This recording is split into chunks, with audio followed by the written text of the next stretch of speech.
योगपीठे देवी मरथ्या वरं पुंडरीकाय दातुं मुनीन्द्रैः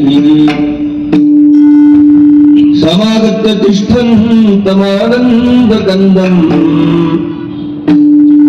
परब्रह्मलिङ्गं भजे पाण्डुरङ्गम्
एका साह्य करू अवघे धरू सुपंथ कोण जाणे कैसे परी पुढे उरी ठेविता मातीतील हिंदू धर्म जो टिकला तो हिंदू धर्म टिकवण्यामध्ये सिंहाचा वाटा जर कोणाचा आहे तर तो वारकरी संप्रदायाचा आहे.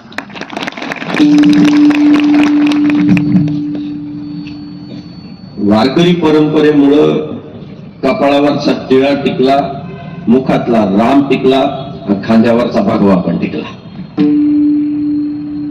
मुळात भोंग्यांमुळे रिटर्न येतो का?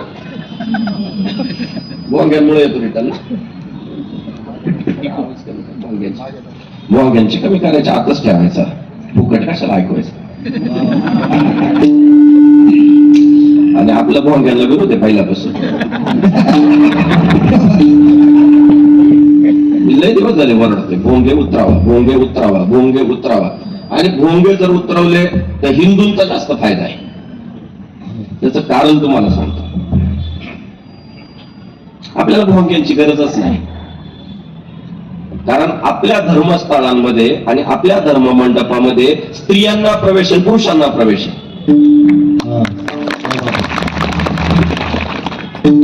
भोंग्याची गरज कोणाला आहे? ज्यांना महिलांना आत येऊ द्यायचं नाही, मग बाहेर घरी आहे का?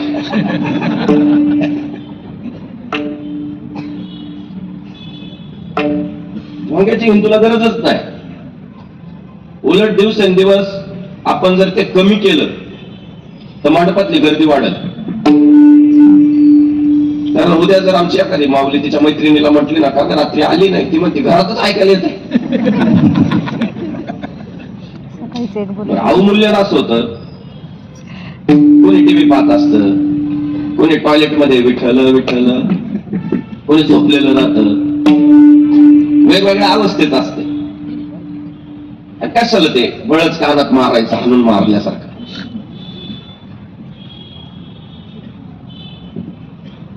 त्यामुळं पुढच्या काळात बरं खेडोपाडीला त्रास आहे भोंग्यांचा. 5-5 वेळा वाजतात. सगळ्या गावांना ऐकायचं, काहीच समजत नाही, फक्त ऐकायचं. खेडोपाडीचं फार मोठी समस्या आहे. त्या समस्या जेव्हा शिरकाव करत होत्या महाराष्ट्रात, तो कालावधी 12व्या शतकातला आहे. आपण बघा अल्लाउद्दीन खिलजीचं जे आक्रमण आहे, महाराष्ट्र उद्ध्वस्त करायचा या भावनेने जी सुरुवात झाली देवगिरीकडनं, तो सगळा कालावधी 12व्या शतकातला आहे. आणि बघा योगायोग, आपल्या वारकरी संप्रदायाचे पाया असणारे ज्ञानेश्वर महाराज, त्यांचा सुद्धा कार्यकाळ 12व्या शतकातला. फार गणित आहे याच्या मागं. कोणताही समाज सुधारक, कोणताही संत, कुठलाही महापुरुष त्या काळातल्या समस्या बघून काम करत असतो.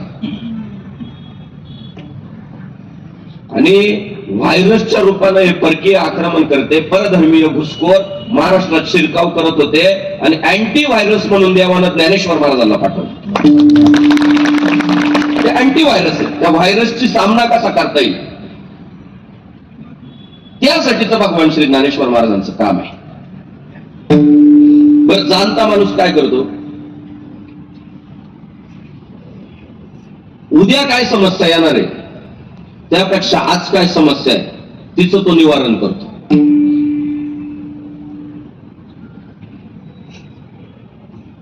उद्या पाहुणे येणार आहे म्हणून साखर आणून ठेवली पाहिजे, चहा पत्ती आणून ठेवली पाहिजे.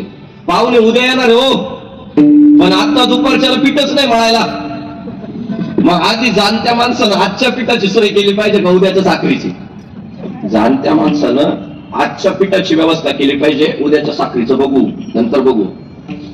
ज्ञानेश्वर महाराजांनी त्या काळामध्ये निरीक्षण केलं समाजाचं की अरे बाप रे बाप, ही घुसखोर महाराष्ट्रात शिरकाव करतायत, हे उद्या लुटतील, हे उद्या यांचा धर्म प्रस्थापित करतील. हा भाग झाला नंतरचा. पण आता महाराष्ट्रात समस्या काय, नवं दुखणं अंगावर घ्यायच्या अगोदर आहे ते तर सॉल्व्ह केले पाहिजे. खरुजच बरी व्हायला हा म्हणतो प्लास्टिक सर्जरी करायची. अरे आधी खरूज तर बरी कर, नंतर नाकाची प्लास्टिक सर्जरी कर, लांब कर, अमुक कर, तमुक कर. आधी जे मूळ दुखणं आहे, आता जास्त त्रास देणार, ते क्लिअर केलं पाहिजे. भगवान श्री ज्ञानेश्वर महाराजांनी त्या काळामध्ये समाजातली मोठी समस्या शोधली की परकीय आक्रमण करते एकजुटीने येत आहे, एक विचारानं येत आहे, आणि आपली लोक मात्र विभागलेली. आणि ही विभागलेली माणसं काय प्रतिकार करणार आहे? ही विभागलेली माणसं काय ध्वजाचं रक्षण करणार? ही विभागलेली माणसं काय विचारांचं रक्षण करणार आहे? महाराष्ट्रात अडचणी त्या काळातल्या तुम्ही बघा, वर्णवाद. कोण म्हणत होतं आम्ही ब्राह्मण आहे, कोण म्हणत होतं आम्ही क्षत्रिय आहे, कोण म्हणत होतं आम्ही वैश्य आहे, कोण म्हणत होतं आम्ही शूद्र आहे. कामानुसार हे वर्ण तयार झाले होते, पण प्रत्येकाला त्या त्या वर्णाबद्दल एक काहींना अहंकार झाला होता, काहींना न्यूनगंड निर्माण झाला होता. काही स्वतःला कमी लेखायला लागले होते आणि काही स्वतःला काही वाईट लेखायला लागले होते. ही अडचण झाली. काही हवेत गेले आणि खाली पाताळात गेले, फूट पडली मोठ्या प्रमाणात. त्याच्यात पुन्हा जाती, वर्ण असू द्या वेगवेगळे, पण त्याच्यात पुन्हा जाती. कोण मराठा, कोण धनगर, कोण माळी, कोण तेली, कोण सुतार, कोण मातंग, कोण भिल्ल, कोण मार. बऱ्याच जाती जातीमध्ये भिंती दिसताना माणसं तर भरपूर दिसतात, पण वस्तुस्थिती पाहिली तर यांच्यात भिंती आहे. त्या काळात भगवान श्री ज्ञानेश्वर महाराजांनी जो जातीयवाद मोठ्या प्रमाणात वाढला होता या महाराष्ट्रात, हिंदू धर्मात जो वर्णभेद मोठ्या प्रमाणात वाढला होता या महाराष्ट्रात, त्यालाच सुरुंग लावायचं काम केलं. म्हणून आपल्याला म्हणावं लागतं, न पाहे याती कुळाचा विचार फक्त करुणा कर.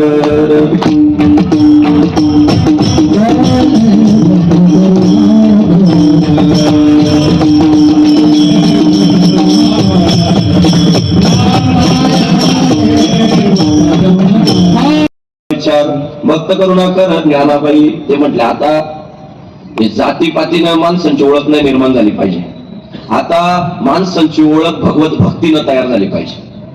बघा, ज्ञानेश्वर महाराजांनी पुन्हा एका जातीला नाही संघटित केलं, एका विशिष्ट गुणानं गुणवंत झालेल्या मंडळींना एकत्रित केलं.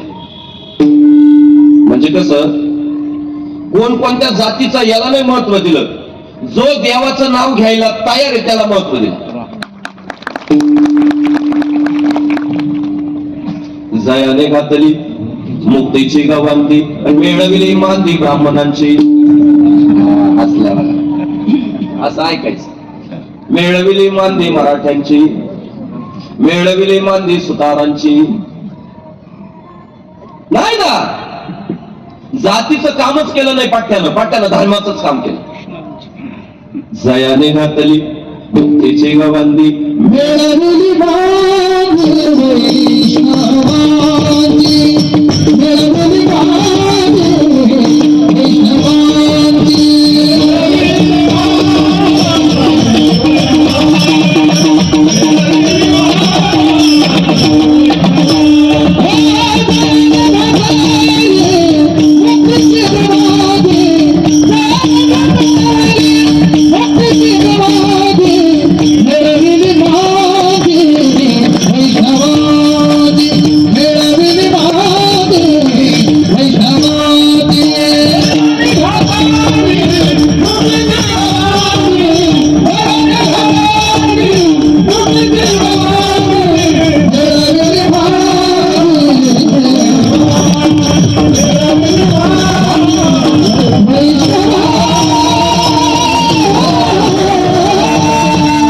जय श्रीराम.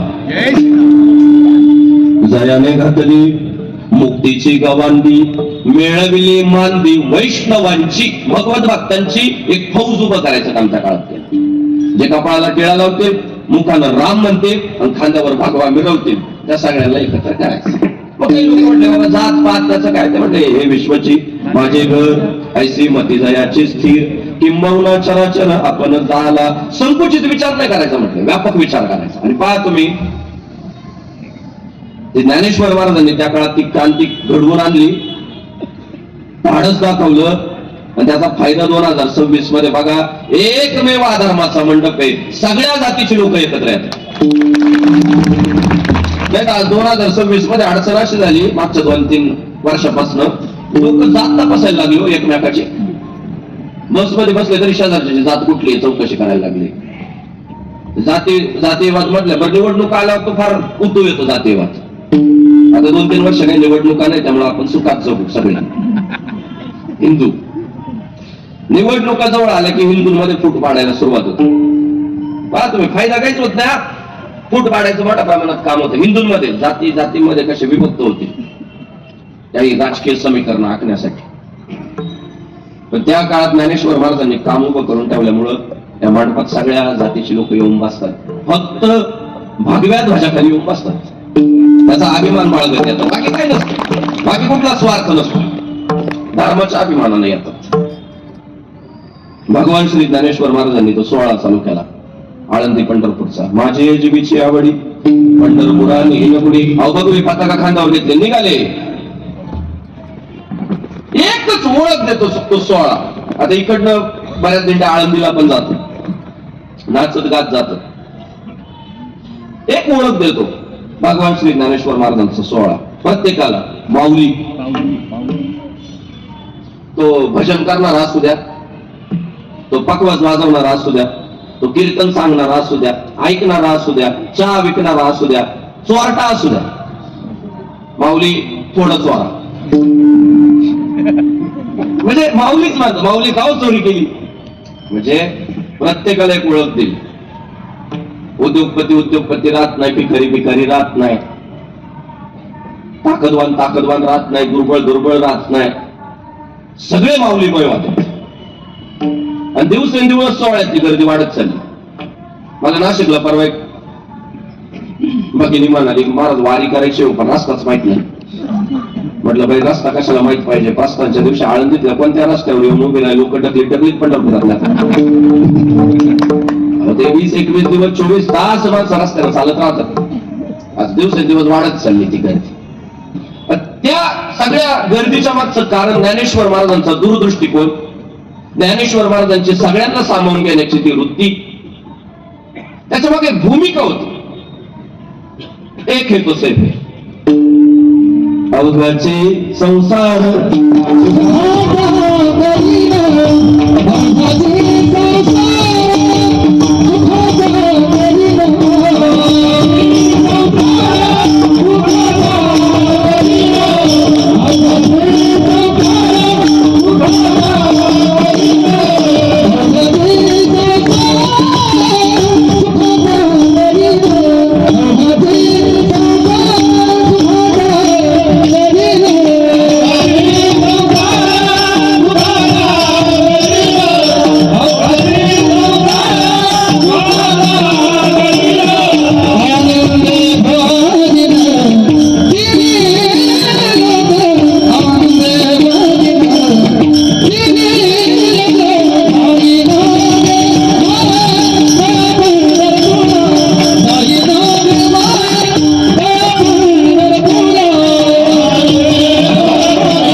करीन आनंदे भरीन तिन्ही लोक.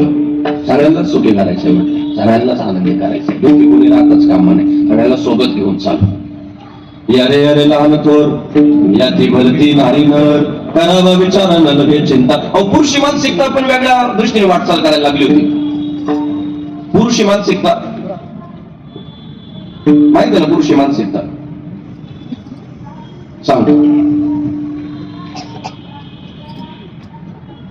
त्या नगर परिषदेच्या निवडणुका होत्या मागच्या काळात. आमचा एक मित्र उमेदवार होता, लाडक्या बहिणींचं मतदान पाहिजे होतं. भाषण तर करावं लागत. माईक समोर आल्यावर काय जोश आला, म्हटलं महिलांचा विकास होणं गरजेचं आहे. देश पुढे जावा असं वाटत असेल तर महिला पुढे गेली पाहिजे. स्त्री सैन्यात पाहिजे, स्त्री वैद्यकीय क्षेत्रात पाहिजे, स्त्री राजकारणात पाहिजे, स्त्री उद्योगात पाहिजे, स्त्री नोकरदारीत पाहिजे, सर्वत्र स्त्री पाहिजे. स्त्री पुरुष भेदभाव नको, स्त्री पुरुष समानताच पाहिजे. नेमकं भाषण ऐकायला बायको पण बायको म्हटली माईक तोंडासमोर आल्यावर एवढा माणूस सुधरतो, कधीच माईक तोंडा पुढे ठरला असता. म्हटली काय घाईघाईच गेली वगैरे. नवरा आल्या आल्या म्हटली एका भाषणात इतका बदल, माझ्यासाठी तुम्ही आजच निवडून आले म्हटले. का अहो म्हणे काय आज तुमचे विचार महिलांबाबतीचं, काय तुमचं महिलांच्या बाबतीतलं काय तुमचं धोरण,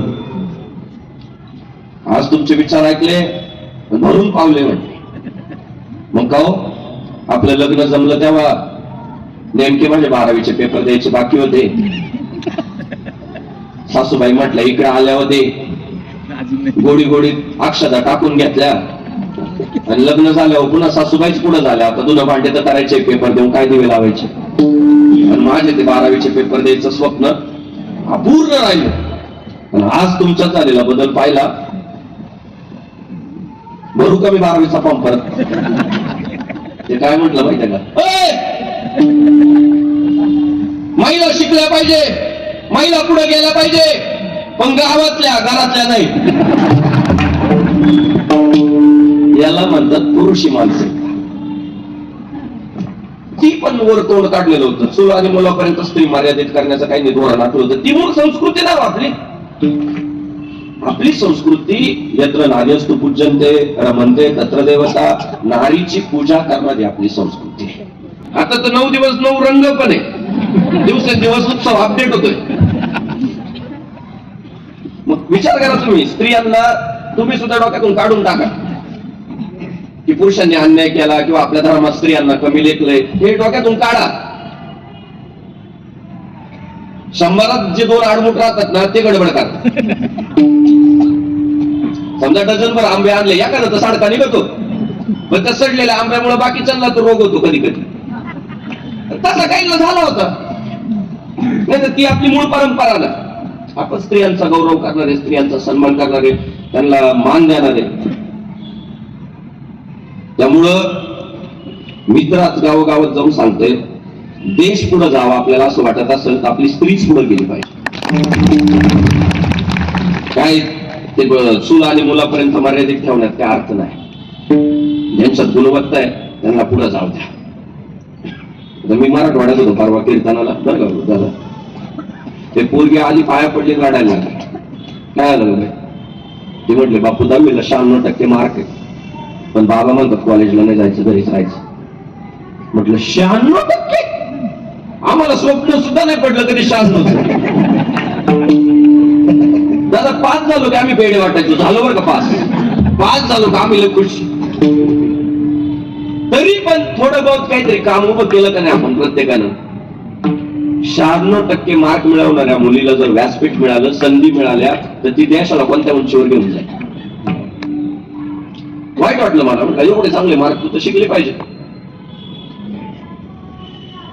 तेवढा तिचा बाप आला, पाया पडला. काय आहे बरोबर नाही आणणार. 96% मार्क आहे म्हटलं तिला, तुम्ही तिला कॉलेजला नाही पाठवायचं म्हणतात. हे काय आपल्याला पटलं नाही. ते म्हटले मला तुम्हाला नाही पटलं पण आम्हाला पटलंय. का बापू तसं काही नाही, आम्हाला वाटतं तिची इच्छा आहे शिकावं, शिकू द्यावी. पण नेमकं 15 दिवसापूर्वी आमच्या पलीकडच्या कॉलनीतली एक पोरगी कॉलेजला जाते म्हणून गेली आणि अक्षरच टाकून आली हो. म्हणजे विवाहितच होऊन आली म्हटली ती, लग्नच केलं म्हटलं तिने, गेली म्हटलं आता हातातून गेली पोरगी. मी ऐकून घेतलं बघा ते, त्या गावात माझं कायमचं जाणं. म्हटलं हा बरोबर आहे राव, कळालं मला ती पोरगी गेली पलीकडच्या कॉलनीतली. पण म्हटलं का आता 3 महिन्यापूर्वी तुमच्याच गावातली एक पोरगी IPS झाली आहे, तुम्ही का विसरला? मुद्दा समजून घ्या. एक मुलगी चुकीचं वागली ते लक्षात ठेवलं आणि बाकीच्या गावातल्या सगळ्याच मुलींना आता चुकीची वागणूक भेटली पाहिजे, हे जे आपलं चालणं आहे समाजामध्ये चुकीचं आहे. 3 महिन्यापूर्वी एक IPS पण झाली ना पोरगी. तुम्ही असं म्हणा त्यांची IPS झाली, आमची तहसीलदार होईल, त्यांची IPS झाली आमची कलेक्टर होईल, त्यांची IPS झाली आमची तलाठीत होईल, PSI होईल. काय ठरवलेलंच आहे, आम्ही नालायकच आहे, आमची पळूनच जाईल, एवढा कॉन्फिडन्स. एक महिलांच्या बाबतीत जी धोरणं राबवली गेली सरसगट एक नियम असं नाही होत, आणि ते संतांच्या लक्षात, संतांच्या आलं सध्या राजकारण्यांच्या आले लक्षात. काय महिलांवर विश्वास आहे, पूर्ण खात्री आहे या एकजुटीने आपलं काम करते.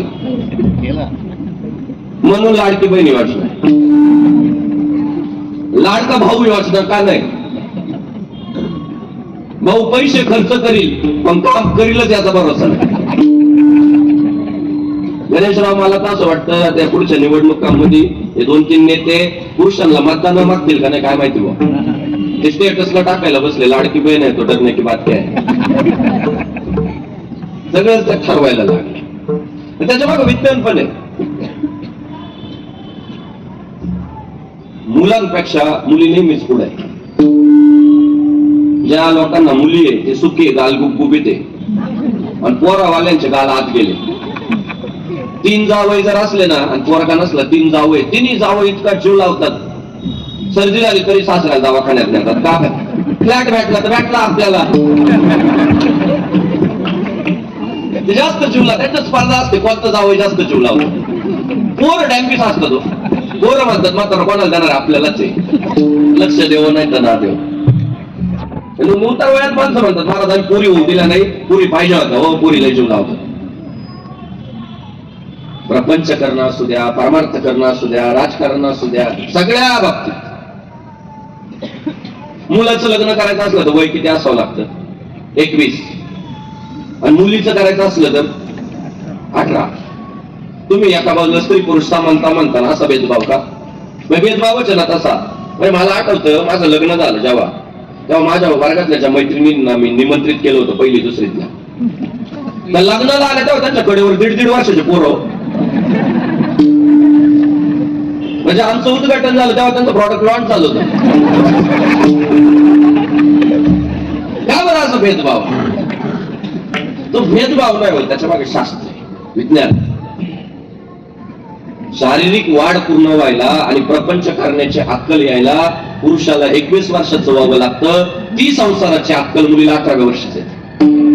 4 वर्ष ती पुढे आहे पुरुषापेक्षा, कधी पण पुढेच आहे. आपण गृहीत धरतो 4 वर्ष त्यालाच पुढे. त्या नेहमी आपल्याला म्हणत असतात बघा तुम्ही लय भोळे, तुम्हाला सगळे पास होतात. त्या गोड बोलतात, त्यांना म्हणायचं असतं तुम्ही लय मूर्ख आहे, तुम्हाला काही अक्कल नाही. ते फक्त वेगळ्या मुलायम अशा पद्धतीने स्टँडर्ड जरा शब्द वापरतात. तुम्ही भोळे, तुम्ही मला विचारित जा, मला विचारल्याशिवाय निर्णय नका घेत जाऊ. आणि आपण सुद्धा बघा किती पाटील की गाजवू द्या, महत्वाचा निर्णय घ्यायचा असल्यावर थांबा तिला विचारून सांगतो. आपल्याला माहिती आहे आपलं चुकल पण त्यांचं चुकत. ही अत्यंत महत्वाची बाब आपल्या साधू संतांच्या लक्षात. आणि म्हणून निर्माण केला. आज आपलं शहरी जीवन आहे सगळ्यांचं धकाधकीचं आहे. काय वेगळा परमार्थ करता येईल का नाही करता येणार सोडा, पण 24 तासातले फक्त 5 मिनिटं आपण हरिपाठासाठी दिलेच पाहिजे. 5 मिनिटात हरिपाठ होतो. बरं आपलं सगळी धावपळ कशासाठी आहे? पैसा कमवायचा. सगळे पैशाच्या मागं पडतात, जास्त पैसा पाहिजे. मी तुम्हाला सांगतो पैशाची समस्या सुटणार नाही. तुम्ही जर बातम्या बघत असाल तर तुम्हाला मी मागची एक बातमी सांगतो. पुण्यातला एक परिवार आहे, हगवणे परिवार. नाही बघा माना आला यांना तर पक्का माहिती हागवणे पाहिजे काही झालं का म्हणतात हागवण्यासारखी बितवल. आणि त्या मुलीचा जो माहेर आहे ते कसपटांचं आहे, तो कसपटे परिवार. लग्नात फॉर्च्युनर गाडी दिलेली, आज स्वप्न आहे पोरांचं फॉर्च्युनर असं लग्नात दिले हो. दोन्ही परिवार श्रीमंत आहे, प्रतिष्ठा आहे. राज्यातले मोठे नेते त्यांच्या उत्सवांना येतात. पैसा नाही साहेब, हाय ओळख नाही हाय, तरी सगळं काही असताना त्या मुलीला आत्महत्या करावी लागते किंवा तिचा जीव घेतला जातो. तुम्ही जर मुळाशी गेले तर उत्तर एकच सापडेल, घरातला हरिपाठ संपलाय. समस्या जर सोडवायच्या असतील ना, घरातला हरिपाठ आपल्याला सुरू करावा लागणार. दिवसभर काय कोणाला कॉलेज करायचंय, कुणाला कामधंदा करायचाय, कुणाला नोकरी करायची, कुणाला गृहिणी काम करायचं, करू द्या. पण रात्री एक 7 ते 8-10 मिनिटं हरिपाठाला सगळं घर एकत्र आलं पाहिजे. हरिपाठ कीर्ती मुखे जरी काय पवित्र छादे सासू सुना एकत्र राहतात का? बऱ्यापैकी आहे का? मी तुम्हाला सांगतो, सासू सुनाचं जर जमत नसेल ना, एकमेव पर्याय दोघे हरिपाठाला एकत्र बसा. सासूचा पुढं मागं झाला तर सून सांगल, सुनाचा पुढं मागं झाला तर आत्याबाई असं करा तसं. काय होईल? भावा भावांचं जमत नाही, बस मला हरिपाठाला एकत्र. मग 7 ते 8 मिनिटाचं काम आहे. एक नियमच परिवाराचा आपण का करू शकत नाही? जसं शाळेत वेगवेगळे वर्ग आहे प्रत्येकाचे, पण सकाळी प्रार्थनेला सगळे एकत्र आहे, सगळे विद्यार्थी सगळ्या वर्गांमधले. तसे परिवारात वेगवेगळं काम करतो प्रत्येक माणूस, पण एक वेळ अशी ठेवा की त्यावेळी आपण सगळ्यांनी एकत्र यायचं आणि हरिपाठ करायचा. कशी शांती घरात नांदत नाही मला सांगा. आज मी ते चहा घेतला ज्या घरी, काय वातावरण आहे त्या घरात पवित्र, काय नाही ते स्वाध्याय करतात, ते काहीतरी प्रार्थना करतात, काहीतरी जप करतात, काहीतरी रोजच लावलेलं आहे, स्वतःला लावून घेतलंय का, बस चालली प्रगती होत. काहींच्या घरामध्ये देवांचे फोटो नाही राहिले, कळत नाही घरात गेल्यावर हा कोणत्या धर्माचा असेल बा. कपाळावर टिळे नाही राहिले, उपासना नाही राहिली. आता मी तर असं ऐकलं, आंघोळीच्या सुद्धा गोळ्या मिळायला लागल्या, असं ऐकलं बघ. खरंय गे, मग आंघोळ करायची नाही म्हटलं, ती गोळी खायची, आंघोळ केल्याचा फील येतो, स्नान केल्याचा फील येतो. काय होईल? ज्ञानेश्वर महाराजांनी आपल्यावर उपकार करून ठेवला की अरे तुम्ही जर मुखाला हरिपाठ केला म्हटले सगळे एकत्रित येऊ. हरिमुखे म्हणा, हरिमुखे म्हणा, पुण्याची गणना पूर्ण करी. आणि मोठं काम भगवान श्री ज्ञानेश्वर महाराजांनी तुमच्या आमच्यासाठी उभं केलं, त्यांना आई म्हटलं गेलं. आणि बघा ज्ञानेश्वर महाराजांचा कार्यकाळ समाधिस्थ झाले. पुढे संत शिरोमणी नामदेव महाराज नाचू कीर्तनाचे रंगी, ज्ञानदीप लावू जगी. नामदेव महाराजांनी मजल दर मजल करत पंजाब पर्यंत गेले, भूमान प्रांतापर्यंत गेले. आणि तिथं साहेब आपले वारकरी अभंगांचा प्रचार प्रसार करायचं काम त्या काळात नामदेव महाराजांनी केलं. फार मोठं काम केलं. आपण मी जे सांगतो ना की आपण स्वतःला हिंदू बनवून घेतो, तेव्हा आपण शीख पण असलं पाहिजे, जैन पण असलं पाहिजे आणि बौद्ध पण असलं पाहिजे. ते आपलं हिंदुत्व आहे. त्याचं कारण सगळ्यांचे विचार कसे मिळते जुळते तुम्ही बघा. शिखांचा जो मुख्य ग्रंथ आहे गुरु ग्रंथ साहेब, त्या गुरु ग्रंथ साहेब मध्ये संत शिरोमणी नामदेव महाराजांच्या अभंगाला स्थान. संत शिरोमणी नामदेव महाराजांच्या अभंग त्यात समाविष्ट केले. मग कुठं वेगळं राहिलं काय? इतके त्यात मान दिला, सन्मान दिला संत शिरोमणी नामदेव महाराजांना. तिथपर्यंत गेले मग विपातका घेऊन, वारकरी संप्रदायाचे विचार घेऊन. झाला नामदेव महाराजांचा कार्यकाळ संपला. त्यांनी नामाचा प्रचार प्रसार मोठ्या प्रमाणात केला. पुढे शांतीब्रह्म एकनाथ महाराज आहे, भानुदासाचे कुळी, महाविष्णूचा अवतार, साक्षात महाविष्णूचा अवतार असणारे शांतीब्रह्म एकनाथ महाराज वारकरी संप्रदायातील सर्वात मोठी ग्रंथ संपदा ही संत एकनाथ महाराजांनी निर्माण केली मोठ्या प्रमाणात. कमी नाही येत पण बघा बरं का, सूत्र किती भारी आहे. ज्ञानेश्वर महाराज पाया झाले ना, ज्ञानदेवे रचिला पाया, उभारिले देवालया. आणि इमारत जर सुसज्जपणे उभी राहावी असं जर वाटत असेल तर प्रत्येकानं पाया सोडता कामा नये. एखादं जर म्हटलं मी पायाच सोडून देईल आणि माझी इमारत डवलत राहील, मॅटर होणार म्हणजे होणार. इमारत कोसळणार, लय बेकार कोसळणार. पायाशी गद्दारी नाही करायची,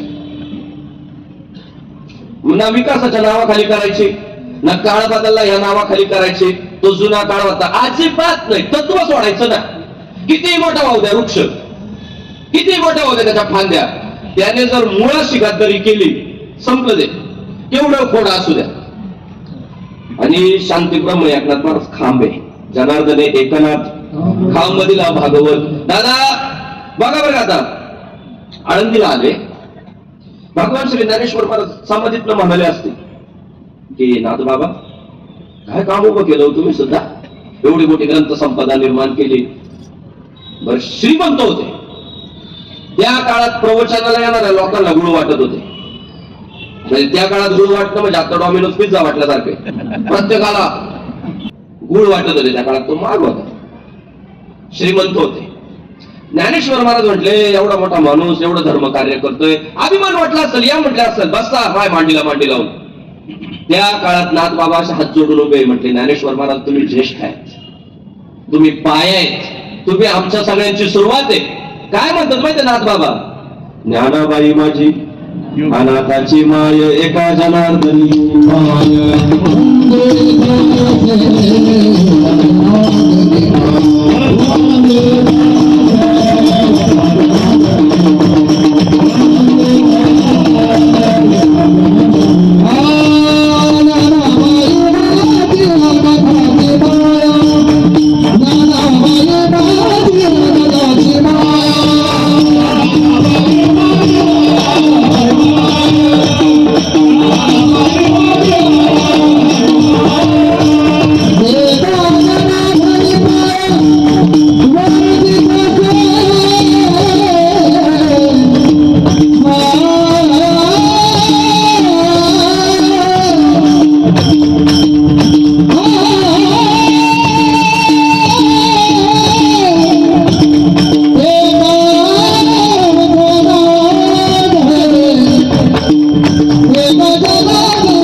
समोर विनम्रता आहे, काय नेतृत्वाचा आदर आहे.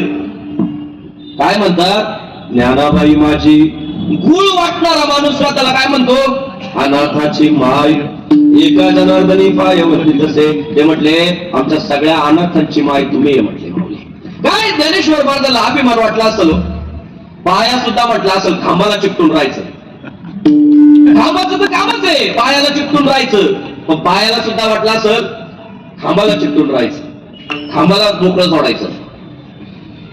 शिकण्यासारखे मुद्दे काय होतं माहितीये का, ज्याने खांद्यावर घेतलंय ना त्याच्याच कानात मुद्द्याची सवय लागली, तिथं वापरायला सगळं. ज्याने खांद्यावर घेतलं त्याच्या कानात नाही मुतलं पाहिजे कधी, त्याचा एक आदर ठेवला पाहिजे. तो त्या परंपरेत आहे. तत्वाला बांधले,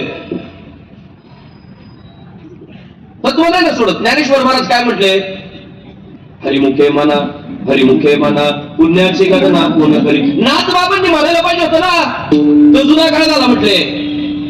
आता मी नंतर सगळं वेगळं सांगत नाही म्हटले, हरिमुखी गाता परबली चित्ता ज्ञानही मागुता जन्म घेणे. नाथ बाबांच्या हरिपाठात तेव्हा मुखानं हलीच म्हणायचं, त्या माऊलीने तेच सांगितलंय. मार्ग द्यावली गेल्या आधी दयानिधी संत तेनेची पंथे चालू जाताना पडे गुंता कुठे काय. हे बघा मी काय म्हणालो, तत्व सोडायचे नाही, मूळ सोडायचं नाही. विचार गडबड झाली की काय कसं टिकून राहील, गुंधर्म नाही ना सोडायचे. पण आज तेच सोडलं जाते. कार्यकर्ताच म्हणतोय आमच्या दादाला अक्कल नाही,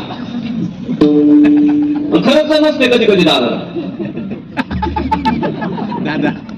काय होतंय, इतकी अडचण झाली. आपला साहेब जर राजकारणात कोणी लोक असतील, परवा एका मोठ्या नेत्याचं इंटरव्ह्यू बघत होतो मी. मोठा नेता आहे सध्याच्या परिस्थितीत. त्या नेत्यानं वाक्य काय वापरलं माहितीये? म्हटलं साहेब राजकारणात काही पण होऊ शकतं. म्हटलं राजकारण करायचं म्हटल्यावर काही पण एव्हरीथिंग इज पॉसिबल म्हटलं राजकारणात. काय राजकारण टिकणार आहे पुढच्या काळात? राजकारणात जर काही होऊ शकतं असं म्हटलं गेलं तर तुमचं महत्वच संपलं ना. मग आपल्याला आठवावे लागतात हिंदू हृदय सम्राट बाळासाहेब ठाकरे बंद करील म्हटले सगळं, पण हिंदुत्वाची फितुरी नाही करणार. त्यांना म्हणता आलं असतं राजकारणात काही होऊ शकतं, पण बाळासाहेबांची वाक्य ऐका, त्यांची हिंदुत्व निष्ठा ऐका. गडवट हिंदुत्व, आणि तो जो बेस आहे तो पाया आहे. तो पाया आहे, आणि त्या पायाला चिकटून राहिलं तर प्रगती.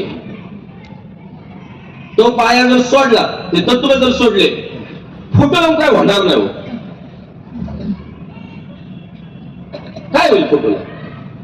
तुम्हाला आम्हाला विचारांनीच त्यांना शरण जावं लागेल. विचारांनी म्हणून जे कोण म्हणताय आता की राजकारणात काही होऊ शकतं, त्यांना त्यांची जागा दाखवण्याची तशा अर्थानं वेळ आलेली आहे की नाही बाबा, राजकारणात सुद्धा तत्वांना महत्व आहे, सिद्धांतांना महत्व आहे. तत्व जर सोडले जात असतील तर कोणतं राजकारण करून त्यातून मिळवायचं काय?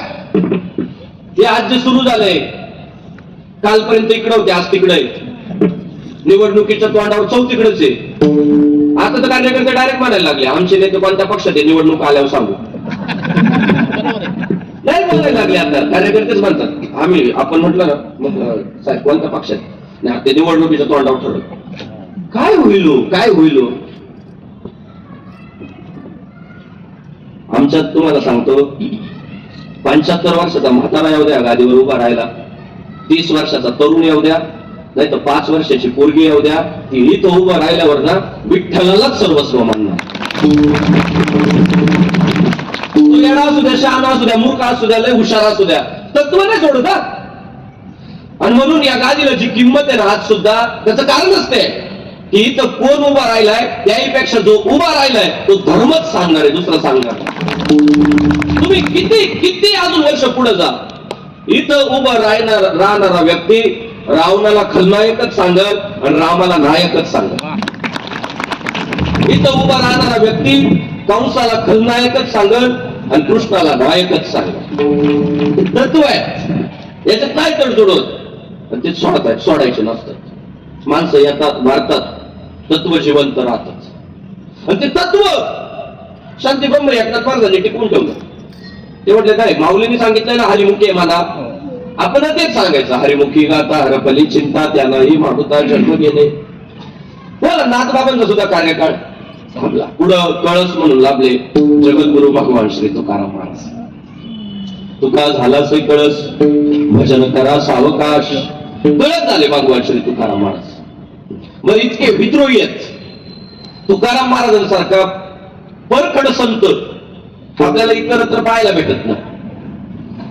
फार सटके द्यायचं काम केलं, चुकीच्या प्रथांवर इतके फटके दिले. नवसे कन्या पुत्र होती, तरी का करणे लागे पती. त्या काळात ते नवसांचा एक जास्त वाढला होता विषय.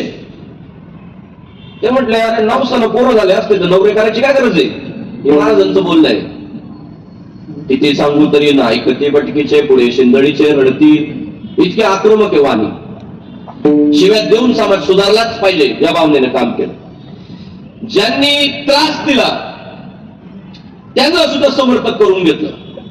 म्हणे रामेश्वर भट्टद्विजा तुका विष्णू नाही तुझ्या. म्हणजे विरोधक ठेवला नाही त्या काळात. विरोधक सुद्धा समर्थक झाले का? त्यांचं वागणं, त्यांचं बोलणं, त्यांचं तत्वज्ञान. ते उलट जे विरोध जे करत होते रामेश्वर भट्ट, ते म्हटले तुका विष्णू नाही तुझ्या. मला ही प्रसिद्धी आली की साक्षात भगवान विष्णू आणि तुकाराम महाराज दोन वेगळे नाहीयेत. काय छाती फुगायला पाहिजे होते हो. डायरेक्ट स्टेटस टाकायला पाहिजे होतं भाई खाडा तो सरकारचे भाडा. हा ना, गाडीवर काचावरच लिहायला पाहिजे होतं भाऊ शिवाकडं स्मशानातलं आकडं. तेवढं कमवलं होतं ना.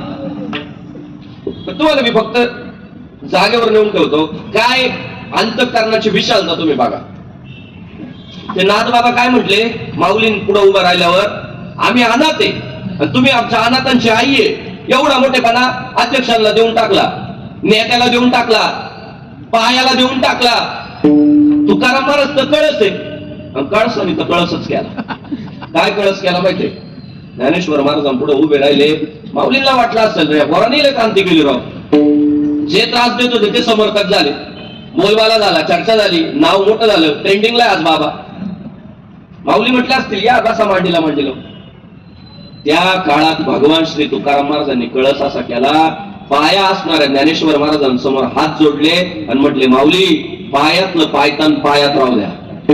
पायीची वाहना पायी वारी,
मज पामर आहे काय थोरपण, पायीचे वाहन पायी बरी. म्हटले पायातली चप्पल पायात चांगली. ज्ञानेश्वर महाराज काय, ज्ञानेश्वर महाराजांना आनंद झाला असेल.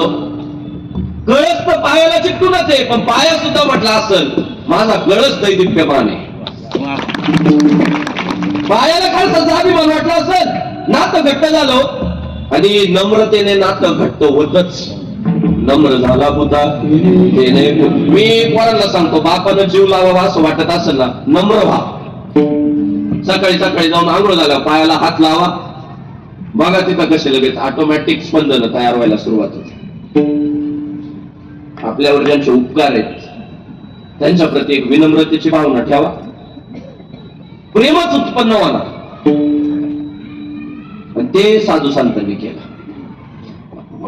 पंढरीच्या लोका आई अभिमान, पाया पडे जन एकमेका. नाही अहंकार ठेवला, अहंकार केला.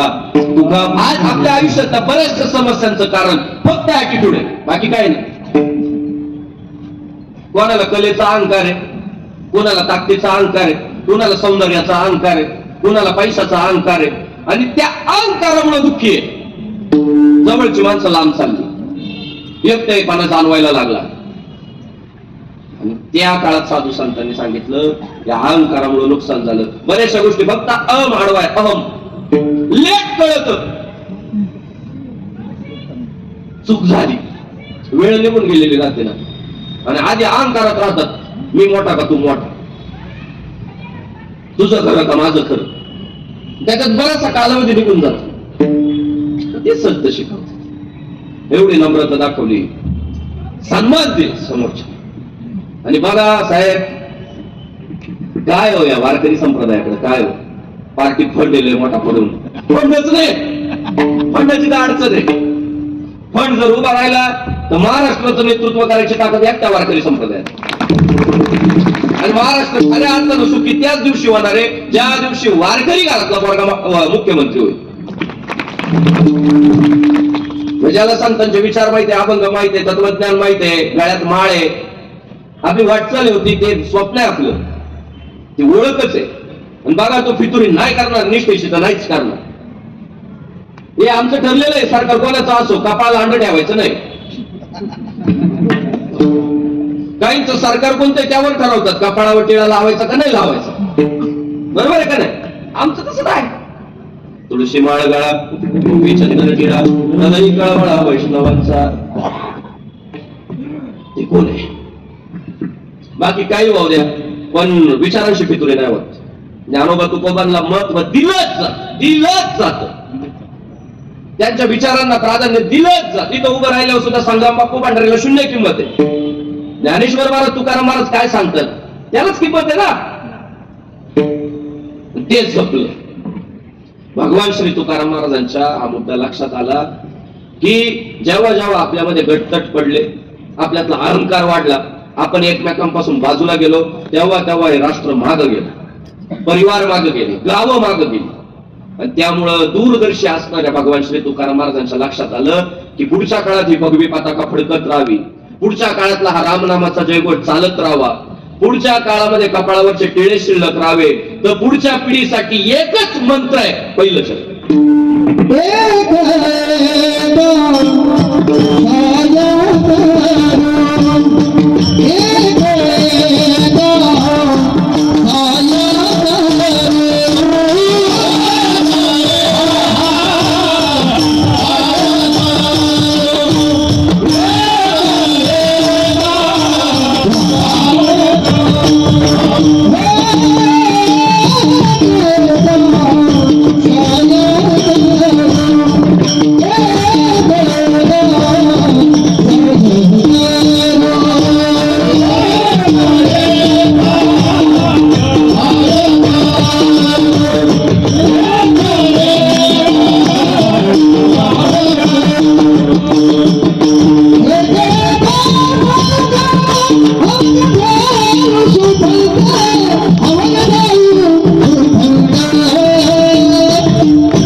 तुमच्या माहितीच तो सांगतो, ते सुट्टे म्हणे गोडले लागतात, गोडीला तर जास्त असते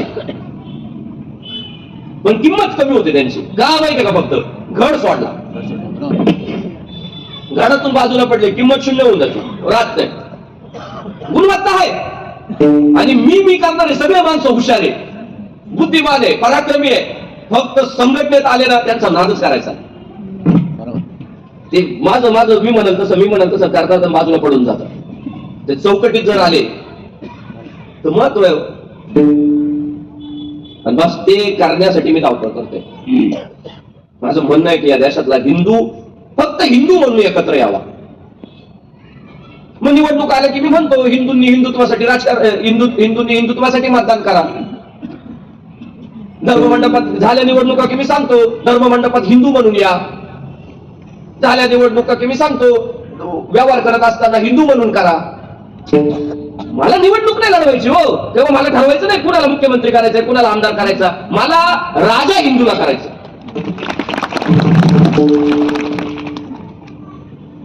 म्हणून जात पातकी करो विदाई, हिंदू हिंदू भाई भाई, हे ते सगळ्यांचं. शेवटी हिंदू टिकलं तर देश टिकणार आहे. त्याला जे शिकवलं गेलंय ते सगळ्यांना सामावून घ्यायचं शिकवलं गेलंय. जर शिकवण चुकीची असली तर गडबड होती. आज त्या मुंबऱ्यात त्या पुरीला पार्ट्या करायची वेळ होती, सगळी भेटीगाठी घ्यायची वेळ होती. काय वाटायला आलं तिच्या? तुम्ही असं का बोलल्या, तुम्ही असं का बोलल्या, विचारभर गडबड करून टाकतात. बर परिसर हिरवा करू याचं दुःख का होतं इथल्या लोकांना, सगळ्याच लोकांना? त्याचं कारण सूर्याची निर्मिती झाल्यापासून हा परिसर भागवा आहे. म्हणून मी जर म्हणालो मला महाराष्ट्र भागवा करायचा आहे तर कोणाला टोचायचं काही कारण नाही, कारण पूर्वी भागवा होता, आज भागवा, पुढे भागवा राहायला पाहिजे. याच्यात निसर्ग आहे, अनैसर्गिक असं काही नाहीये. माझ्या घराला माझं घर म्हणणं याच्यात अनैसर्गिक काही नाही, हे नैसर्गिक आहे. पण शेजाऱ्याच्या घराला माझं नाव द्यायचं ही विकृती आहे आणि अडचणीत आहे. हा देश औरंगजेब, बाबर, हुमायूं यांचा नाहीये. हा देश रामाचा आहे, कृष्णाचा आहे, महाराणा प्रतापांचा आहे, शिवराय शंभूराजांचा. तुम्ही उत्तर द्या या गोष्टीची. हिंदुत्व अनैसर्गिक नाही, ते नैसर्गिक आहे.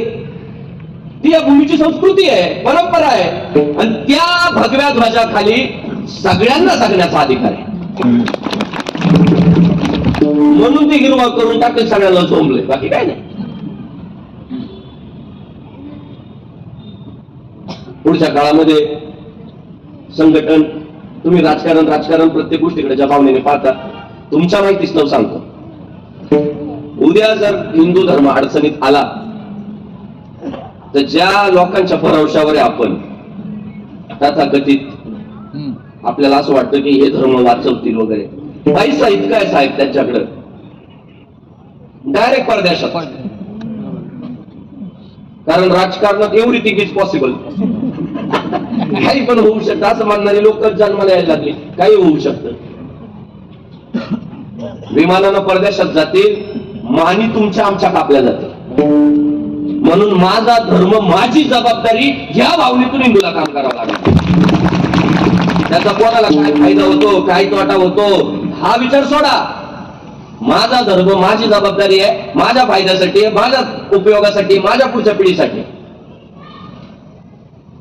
त्यामुळं त्याचा अभिमान बाळगणं गरजेचं आहे. त्याची उपासना पद्धती विकतच नाही ना, मारा म्हणतच नाही, सांभाळाच म्हणतो आपला धर्म. कुण्याही जीवाचा घडो मत्सर, कर्म हे सर्वेश्वर पूजनाचे. कुणाचा मत्सर करायचा नाही, सगळ्यांना सामावून येणारा विचार आहे. म्हणून त्या विचाराला पुढे घेऊन जाणं काळाची गरज आहे, टिकवणं काळाची गरज आहे. घरातली उपासना पद्धती. आपल्या कीर्तनाची वेळ 8 ते 10 आहे. 8 ते 10. मी 8:45 चौकदाराच्या कानात विचारलं, अजून लोक येणार आहे का?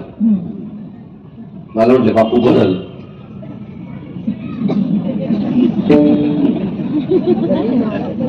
बरं म्हटले, काही काळजी करू नका. बरं म्हटलं काळजी मिळते नाही बाबा, मला अभंग निवडायला.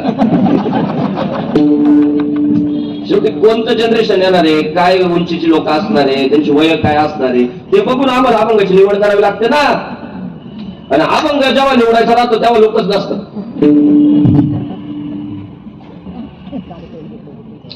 ही गडबड आहे. तुम्ही आपले मंदिर जाऊन बघा, अस्वच्छ. किमान अगरबत्ती लावली तर तो कागद तर डस्टबिन मध्ये टाकावा. परवा एका आमच्या बहिणीनं अगरबत्ती लावली, तो कागद तिथंच टाकला. मी म्हटलं अगं तो कागद तर उच्चार म्हणजे नाही, देवाला कळू द्या ना कोणत्या कंपनीची अगरबत्ती. ब्रँडेड म्हटली, जरा नवस पूर्ण झाला पाहिजे. इतकी अडचण. रोज ओरडतोय कपाळ लांड ठेवू नका, कपाळ लांड ठेवू नका.